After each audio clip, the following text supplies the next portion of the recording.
Welcome to Expand Your Empire, the podcast where women stop deferring wealth and start building financial power. I'm Amanda Taylor, investor, strategist, and disruptor of outdated money rules. It's time to own your worth, grow your assets, and build a legacy that lasts.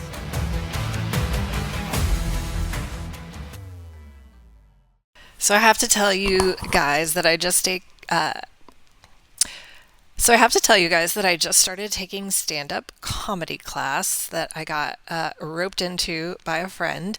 And, I speak all the time. I've spoken internationally about business and finance and wealth strategy, and that is super boring. So I thought, why not bring some comedy into it?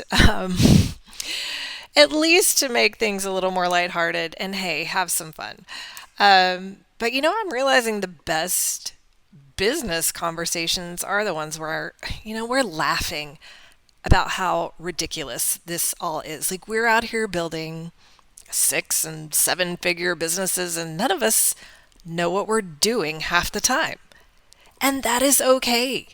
That is actually the point. Hey guys, I am Amanda, and welcome back to Expand Your Empire. Think of this as the business podcast for people who are tired of business podcasts. And today we're going to talk about why making more money can sometimes make your life harder.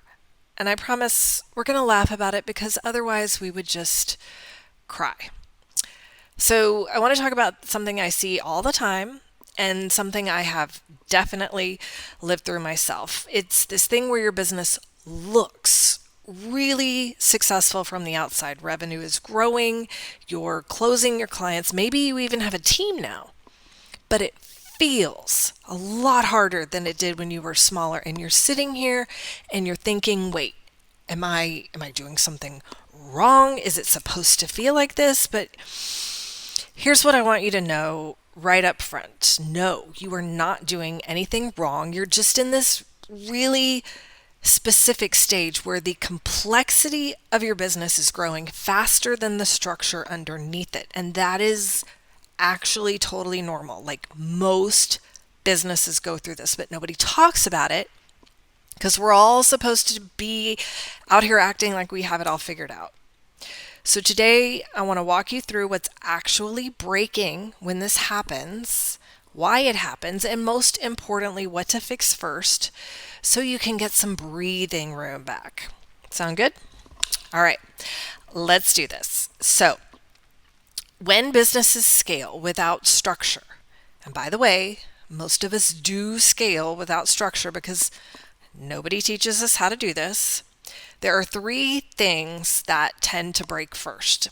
So I want to walk you through these because once you see them, you'll be like, oh, okay, that is what's happening. Now, number 1, you have become the bottleneck. So when you're at like 200K, you can be in every decision. Someone wants to onboard a client, you're there. You need to hire a VA, great, you approve it. Marketing direction, you're totally calling the shots, and that works. It's fine. You're small enough that you can touch everything, but then you hit 500K or 700K, and suddenly you've got 3 times the clients, twice the team, and like 10 times the decisions happening. And if you're still the person approving everything, nothing moves without you. Your team is literally sitting there waiting for you to review something. Clients are waiting for you to get back to them, and then projects are stalled because you haven't had time to look at them yet.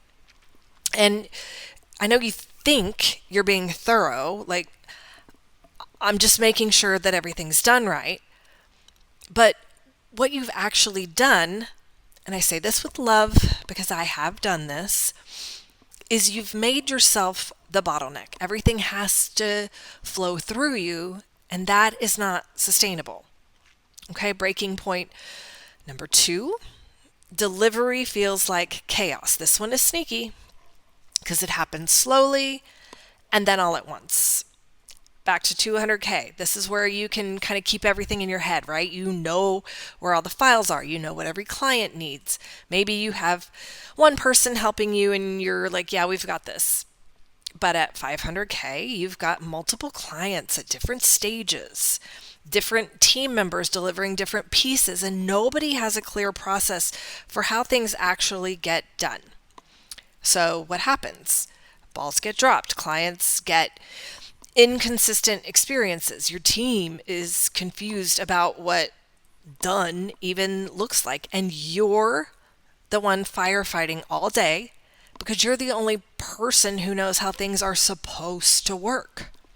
And it's exhausting because you're not doing the work you're good at. You're just putting out fires and hoping nothing explodes. And that leads us to number 3. You're running on fumes. This one, that sneaks up on you. At 200K, you can hustle, you can work nights and weekends, you can be the person holding it all together, and it feels fine because you're building something, right?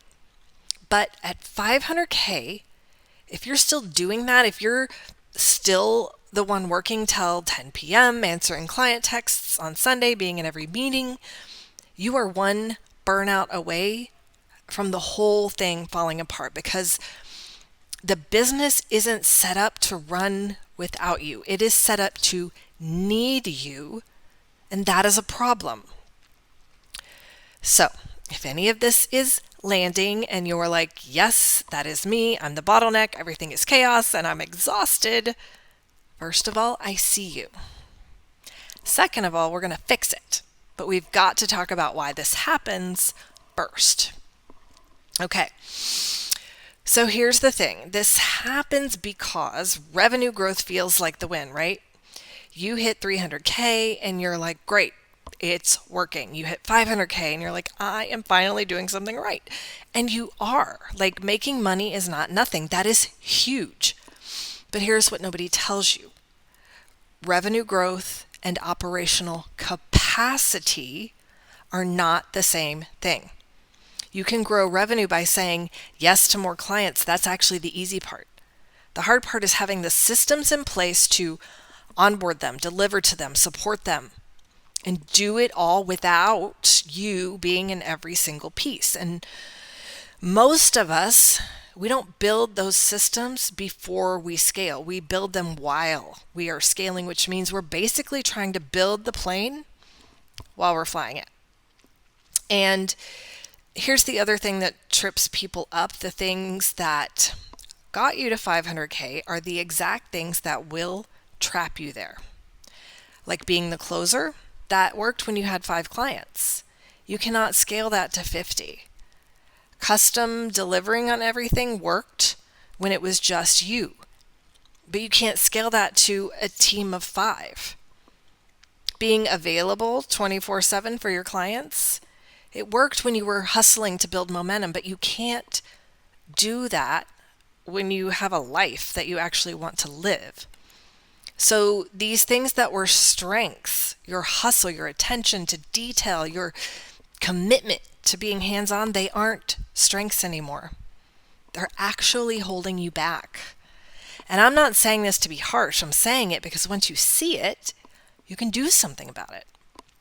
So I'll give you a quick example from my own business. When I was scaling my business consulting, we hit our revenue goal and then everything just got hard. It was closing clients, delivering the work, managing the team, being in every decision.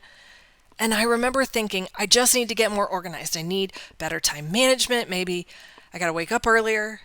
But that wasn't the problem. The problem was I had no systems. Everything just lived in my head. My team couldn't move without me. My clients expected me to be on every single call. So I wasn't building a business. I was building a really expensive job that required employees. And the moment I realized it, that's when I started building differently. I created decision frameworks so my team could make calls without me. I built delivery templates so we weren't starting from scratch every time.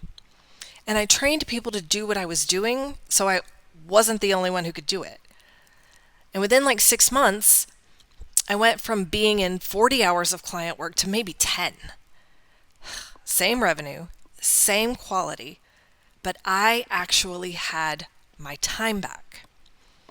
So that That is the why. Now let's talk about the what. Like, what do you actually fix when you're at this stage? So if you're sitting here like, cool, Amanda, I see it, I'm living it. Now, what do I actually do? I'm going to give you 3 things to fix, and I want you to fix them in this order because they build on each other. Number 1, I need you to get decision making off your plate. You need to stop being the person who has to approve everything. And I know you're thinking that what if they mess it up? What if they do it wrong? What if a client gets mad? Here is the truth. They might. And that is okay. That is how people learn. But right now, you're training your team to wait for you. And the more you do that, the more they'll wait. So you have to actively stop doing that. So here's what it looks like practically. You have to set approval thresholds. Like, you can spend up to $500 without asking me. Anything over that, loop me in. Create decision frameworks. Write down how you make common decisions so your team can use that same framework. Like, when a client asks for a refund, here is how we decide. Give your team permission to make those calls. Tell them explicitly, like, I trust you to handle this. If it goes sideways, we'll fix it together, but you don't need to ask me first. Now, this is scary, I'm not going to lie, but it's also the only way you stop the bottleneck. Now, number 2, stop custom building everything. This is hard for high achievers because we are trained to think that custom equals better, that tailored means it's excellent. But custom is also expensive. Custom is slow, and custom doesn't scale. So here's what you're going to do. You're going to build templates for onboarding, for delivery, for client communication. Start with the things that you do most often and templatize them. Create checklists so your team knows exactly what needs to happen, in what order, and no one's guessing, no one's missing steps. You standardize your processes. It doesn't mean your clients get the exact same thing. It means they all go through the same process, and then you customize within that framework. And here's what I really want you to know. Your clients don't actually want you to reinvent the wheel every time. They want you to be good at what you do. And part of being good is having a repeatable system that works. When you standardize, you get better, not worse, because you're refining the same process over and over instead of starting from scratch every time. And now number 3, make yourself replaceable. And this one sounds scary, but stay with me. You need to start training people to do what you do. Not everything you do. You are still the visionary. You're still setting the strategy, but the day-to-day execution stuff, that really needs to move off your plate. Here's how. You document how you do things. You screen record yourself doing a client call. You write down your thought processes when you're solving a problem. You make it visible so others can learn from it. Delegate high-value work, not just admin. Stop giving your team the stuff you just don't want to do. Start giving them the stuff that you're good at so they can learn to be good at it too. You build a leadership layer. If you're managing everyone directly, you're going to hit a ceiling. You need someone who can make decisions, who can manage the team, and keep things moving when you're not in the room. And I know this feels like letting go of control, but here's what I have learned. The more replaceable you make yourself in operations, the more valuable you become as the owner. Because now you're not stuck in the day-to-day. You can think strategically. You can see what's next. You can actually build the business instead of just running it. So those are your 3 fixes. Get decision-making off your plate. Stop custom building everything and make yourself replaceable. Do those 3 things and you'll start to feel control coming back. I promise. All right, let's wrap this up. If you are making more money but feeling less in control, It's not because you're bad at this. It's not because you're not working hard enough. It's because you're trying to scale effort instead of building structure. And the shift from effort to structure, that is the game. That is what changes everything. So here's what I want you to do this week. Pick one of those 3 fixes and start there. Maybe it is setting an approval threshold so that your team stops asking you about every little thing. Maybe it's creating a template for something that you do all the time. Maybe it's documenting how you do something so someone else can learn it. Just pick one. Because those small moves compound. And you don't have to fix everything at once. Okay, now next week, we're going to be talking about the biggest structural problem that most founders never fix. And again, that's you being essential to delivery. We're going to dig more in that because when you're the product, you don't own a business. Again, you own a really expensive job. So we're going to talk about how to fix that without losing quality, without losing clients, and without losing your mind.